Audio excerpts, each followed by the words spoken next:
Sementara orang pragmatis ini ikut-ikutan, ya nggak bisa memutuskan, ragu-ragu, takut keluar dari zona nyaman, ya nggak? Iya. Gitu kan? Iya.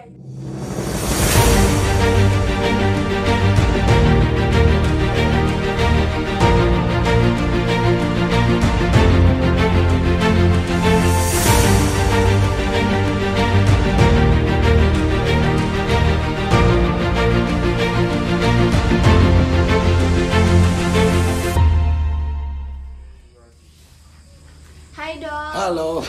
Udah lama ya dok kita nggak ketemu. Iya, udah lama aku nggak lihat kamu. Di kemana aja sih? Dok, kenalin saya buat teman. Oh, ini Halo sih. dok. Halo. Satu Satu pekerjaan. Oh gitu. Iya, dia teman saya di kerjaan saya yang sekarang dok. Oh gitu. Iya, jadi tuh kita kesini tuh mau Tanya-tanya. mau tanya-tanya, sekalian mau curhat gitu dok. Oh gitu. Karena kan kita kan pekerjaan kita di bagian pelayanan dan jasa. Nah jadi Oh. otomatis kita ketemu sama orang-orang baru dong kan dok. Nah, Oh, jadi pengennya apa dari saya? iya, jadi kita tuh kayak mau tahu kepribadian orang itu, tapi dengan kita cepet tanpa harus kayak kenalan dulu gitu dok. Oh ya, memang agak susah ya kalau orang baru datang terus kamu mau lihat orang ini, kamu nggak ngamati dulu kan pasti agak susah melihat orang punya kepribadian. Jadi sebenarnya untuk kepribadian itu kan ada tes yang cepat itu loh. Misalnya gini, aku kasih tes ya kepada kalian berdua. Jadi tesnya gini, anggaplah kalian berdua masih kecil, ya masih kecil. Kalau kalian berdua masih kecil, saya contohkan film ya. Film kan ada penulis skenario, ada sutradara, ada penonton, ada artis. Iya. Nah, Zika namanya ya. Zika. Zika, kamu pilihnya mana? Kalau saya Penonton, sutradara, artis, sama penulis skenario. Kamu pilih yang mana? saya milih jadi artisnya dok. Nah, artis kamu? Artis. Wah mantap, dua-dua jadi satu, Iya. satu jiwa boleh dibilang. Itulah kepribadian. Jadi kalau kalian berdua pilih artis, maka secara kepribadian itu kalian berdua memiliki kepribadian yang sanguinis. Sanguinis itu apa? Sanguinis itu orang yang ceria, orangnya mau menonjol, orangnya gembira, hasratnya itu gembira itu loh, jadi senang. Ya kelihatan memang dari kepribadian kalian berdua. Nah, pertanyaan kedua dari saya, jadi kalian berdua kan sudah memilih satu tadi, Artis, jadi ya. artis. Pertanyaan kedua, pilihan yang lain selain artis apa? Saya mau jadi penonton. Nah, si Sika penonton, kamu?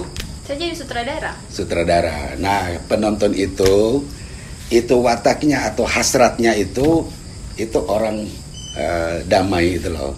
Dia nggak mau Aman ya dok. aman itu loh, ya. Iya. Jadi itu tipe kepribadian pragmatis namanya. Orangnya nggak mau bentrok sama orang, pokoknya damai semuanya, nggak ada masalah gitu-gitu. Sementara dia mau pilih sutradara, dia yang mengatur berarti. Hasratnya mengatur. Ya kan? Dia mengatur ini begini gitu, ya. Iya. Jadi orang yang mengatur atau sutradara itu tipenya adalah koleris. Jadi kepribadiannya ada koleris. Jadi kepribadian manusia itu ada 4. Yang pertama sanguinis, yang kedua koleris, yang ketiga pragmatis dia, yang keempat melankolis. Melankolis. Apa dok melankolis? Melankolis itu kepribadian yang orangnya sangat rapi itu loh, teratur, sangat disiplin. Dia kalau mencet odol itu dari bawah itu loh. Ada orang yang mencet odol kan tengah aja. Orang melankolis itu mencet odol itu dari bawah. Jadi dia betul rapi. Jadi orang-orang melankolis itu analitis, skeptis. Dia perfect gitu ya dok? Nah, dia perfect. Jadi orang melankolis itu betul-betul perfect. Jadi orang melankolis dengan orang sanguinis itu agak bertolak belakang. Bentrok. Jadi kalau kepribadian melankolis dengan kepribadian sanguinis itu, sanguinis orangnya nggak disiplin. Kayak tadi, terlambat datang itu loh. Iya nggak? Ya itu. Orang sanguinis itu nggak tepat waktu, tapi kalau melankolis dia sangat menghargai waktu, sangat disiplin sama waktu, on time. Sementara kalau pilihannya tadi, pilihan kedua adalah sutradara, dia ngatur semua, ini harus begini, harus begini. Nah, kelebihan dari orang koleris atau yang mengatur ini, orangnya tegas itu loh. Kalau enggak, kalau bisa gitu loh. Iya, jadi iya. orangnya tegas. Iya, itu saya, Dok. Sementara orang plekmatis ini ikut-ikutan, ya nggak bisa memutuskan, ragu-ragu, takut keluar dari zona nyaman, ya nggak? Iya. Gitu kan? Iya, iya. Nah, itu plekmatis. Jadi kamu kombinasi kepribadian, satu sanguinis plekmatis, sementara dia sanguinis koleris. Koleris. Apa untung dari kita mengetahui kepribadian? Biar kita nggak egois. Ya, salah satu itu. Jadi kita tahu kepribadian orang, maka kita juga harus memahami dia. Jadi apa kelebihan dia, apa kekurangan dia. Jangan kita maunya kita maunya begini, harus ikut kita, kan nggak mungkin. Semua orang punya kepribadian yang harus kita mengerti itu loh, harus kita bisa memahami kepribadiannya dia, itu salah satu untung. Terus pertanyaan yang berikut, sejak kapan kamu bisa, apakah kepribadian yang kurang bisa kamu rubah atau bisa kamu perbaiki nggak kira-kira? Kalau diperbaiki ya, Dok ya. Kalau dirubah, Kalau dirubah memang agak susah ya. Agak susah kalau Karena dirubah. kalian berdua sudah membawa kepribadian yang dari lahir itu ya. Iya. Ada istilah sih antara kepribadian dan karakter. Jadi istilah yang berikut adalah karakter. Karakter itu masih bisa dibentuk itu loh. Jadi kalau orang yang pemarah mungkin Bisa jadi kayak bisa. kayak orang koleris kadang-kadang berapi-api, impulsif, agresif. Sementara orang plekmatis orangnya damai, tenang. Nah, yang jeleknya sama orang koleris itu tidak sabaran itu loh. Nah, saya juga termasuk koleris, saya nggak sabaran kalau apa-apa, saya termasuk nggak sabar. Ada orang yang benar-benar menunggu dengan sabar, nggak merasa bersalah itu loh. Tapi orang-orang yang begitu juga kurangnya apa? Dia tidak bisa memutuskan itu, tidak bisa mengambil keputusan yang tegas. Tidak, orang plekmatis ya, yang murni plekmatis jarang jadi pemimpin. Bisa dia cuma di birokrasi aja. Jadi jarang jadi pemimpin gitu. Jadi kapan, pertanyaan berikutnya, kapan kamu bisa memperbaiki kamu punya karakter itu? Sebaiknya dari usia yang masih dini.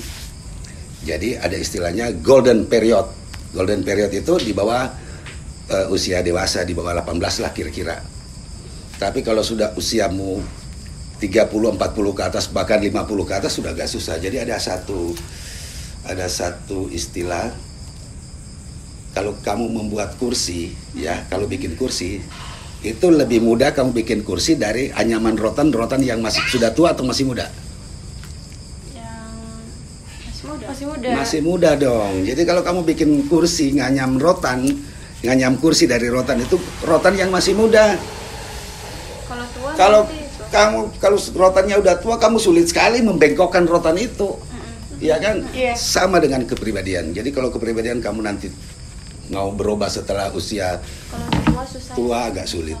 Iya. Walaupun itu kamu berusaha keras dengan energi yang keras, mungkin baru mungkin bisa.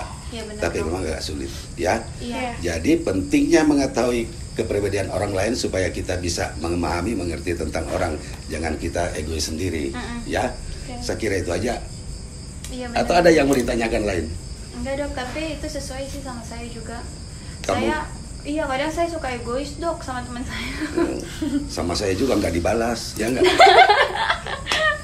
Nggak dibalas, di WA nggak dibalas. Ya, egois sekali anak ini. Ya. Kawan nih. Tapi kalau saya WA, saya maunya dibales. Ya, egois kan. Itu egois kan itu. Mm-mm. Tapi kalau dia ini ya plekmatis, tenang orangnya, maunya damai aja semua, ya nggak? Ya, saya sabar banget dong. Oke teman-teman, saya kira cukup pembicaraan kita hari ini. Iya, sangat Ya. Menjawab kalian punya pertanyaan ya, solusi Iya, karena iya. kalian lagi bekerja di komunitas umum kan? Iya, benar. Jadi kayak penting banget juga sih dok buat kita untuk tahu karakter orang kan. Iya. Ya. Oke teman-teman, saksikan terus di Sasahara.